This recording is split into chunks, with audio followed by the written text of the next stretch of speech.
held a lot of guys out that, I said a lot, held some critical guys out that we weren't really concerned about getting a lot of reps.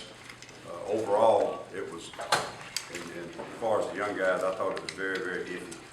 They're still in the learning process, and there are a lot of mental assignments. And it's to the point that, you know, if we make a mistake, the offense looks cute. If they make a mistake, we look cute. But right now, we're making so many mental mistakes, there's not enough good plays executed on defense, and we can find out who can play defense. So they're struggling a bit. We've overloaded them, and I think they're making a lot of mistakes that hopefully will clear up later on. The effort was good. The tackling was a lot better. We chart loafs or lack of finish, missed tackles, missed assignments, and any pre-snap or after the whistle penalties. All of that went down. So that, in that respect, it was improved from the previous scrimmage. But overall, you got a long way to go. Rodney was very critical of the defensive line 2 days ago, whenever, I think Friday, that he spoke with us. Did you see anything better from Saturday from the defensive line, particularly the tackles, or? It was a little better. You know, you'd have to ask him. I don't know if he felt individually there were some things that were still not good enough. Like I said, overall, the big picture, everything improved. I think our offense obviously improved too. So they made a lot of good plays, but most of the things that we worry about at this stage, assignments, missed tackles and those things, a lot of that was better. With so many young guys playing on both sides, how much can you really draw conclusions from your second string linemen or linebackers against second string offensive linemen and running backs? But you make a point, you know, that they're not going to line up against some of that same level in some of these games, but at the same time, we can certainly grade technique, fundamentals, effort, you know, knowing what to do assignment-wise, and competing, finishing plays. Where they lined up against the best player they're going to see this year, I doubt that, but, you know, sometimes they work. Ellis, could you talk about today's practice, what you guys focused on? The main emphasis as far as situation was second and long, and then we were going to do a backed up situation, but we got late with practice because of having to rush for fan day. We didn't get to that. We'll hit that one later. We just focused defensively. We put so much in the first 4 days. There are things that we have not repped in 4 days. You know, we put them in, we move on to the next thing, put them in, move on to the next thing. So we tried to go back today and rep some of the packages that we worked on the first 2 days and hadn't had any work lately. Ellis, has the linebacker situation cleared up here? I don't know if it's much different than the last time we talked. I feel like Jake Holland has had 2 really good scrimmages. Everybody else has been inconsistent. He's certainly right now got an edge on that starting spot, but it's still a very good competition between him and Chris. At the will linebacker, Casanova in camp and through the spring continues to make the best linebacker plays and do some things, you know, that you really can't coach. Outstanding physically, technique and those type of things, but he's been very inconsistent, and got to get more consistent in assignments and run fits, coverages, all of the above. At the will linebacker, trying to look for somebody that will challenge for that spot. You really need 4, if not 5, as you go through the season, because it's very seldom that you get through the season with all of them healthy. So right now, it's still a little bit muddled at the will linebacker spot. Flowers and Owens and Mitchell, they're all, you know, doing some pretty good things, but they're all a little bit behind Casanova as far as being able to play and do as well as he does. Anthony Swain's right a little bit behind the other 2 over to Mike Backer. There's still some good competition going on, and I think a little bit of the over-installation has created some of the mental mistakes, but we're not tackling as well as we should. I don't think we're doing a lot of things in a lot of areas as well as we should.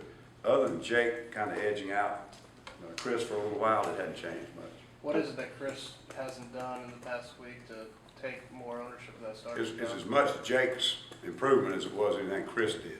And Chris is about where he was in spring. And you know, you look at the steady improvement, Jake's better than he was in spring. He's making plays. He's the most consistent linebacker I got, but he's also making tackles. He had a pick. He's done a lot of good things. Were Chris and Casanova practicing a lot yesterday at the scrimmage? Casanova didn't get much at all. I'm trying to work those other will linebackers. Chris got about an average number. He got a little over 20. Anybody else other than Jake have a good scrimmage yesterday? Who was that? Anybody else other than Jake have a good scrimmage on You know, White is always good. You know, he's been consistent from day one. We pulled him out a little bit early. Didn't let the two starting corners go. We thought Cameron Melton, for his first time, would have to step out there and be the guy. He did some really good things early. He gave up some plays as the scrimmage went along. He gave up some big plays, but he really had improved, and I thought had a good beginning on the scrimmage. The two ends, Elijah and Carl, continue to show that they're capable of mixing it up on this level.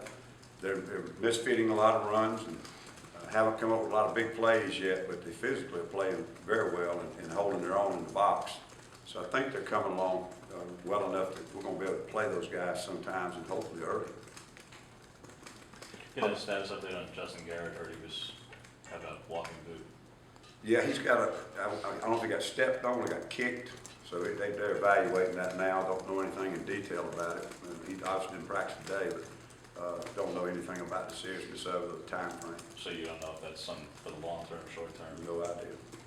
You know, he could not push off of it at the scrimmage, so we pulled him out real early.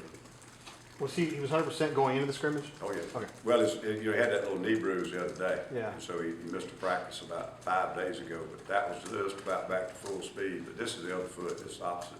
I think it was right knee, left foot. Don't hold me to it, it could be the other way around, but it's not the same leg. But we just got to get it evaluated and see what the deal is. It could be a long-term deal, or it could be a I don't couple have days. any idea. Okay. Yeah.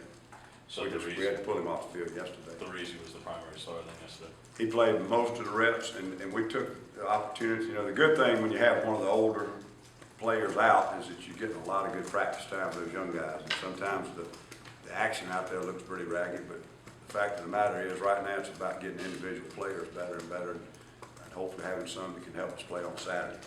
And as a result, McKenzie Alexander McEnroe Alexander got quite a few reps too, and he struggled. He made some really bad mistakes, but he made a couple of good tackles and plays on the ball, so it was good that he got a shot to get in there too. If it's anything significant with Justin, how big of a setback is that for your defense as a whole? I don't know. I don't want to get into hypothetical. You know, he's had a great camp, had a great spring. We obviously know he's one of our impact players. I mean, I don't think any team in the country can lose an impact player and not have some issues. Who plays behind Therese at this point? Who's the third? McEnroe. Okay. Coach, I know you're not in charge of the offense, but if you could tell me which quarterback or quarterbacks are giving your defense the biggest run for its money, which one? Well, they all are. I'm not going to get into evaluating them individually because that's not my responsibility. But they've all improved and they're all getting a better feel in the scheme. And like in spring, we would have things poorly executed on defense and there'd be a play there to be made and it wasn't being made. Now, if we mess up, if there's something there, these quarterbacks are doing such a good job of executing. And if there's an open receiver, they're hitting them. If there's a read on the option, they're making a great read. Some of them have some good runs. Just the overall play, I think, is elevated. I don't know who's ahead of who, but the overall performance of the quarterback group is really much better than the spring. Probably competition makes that so.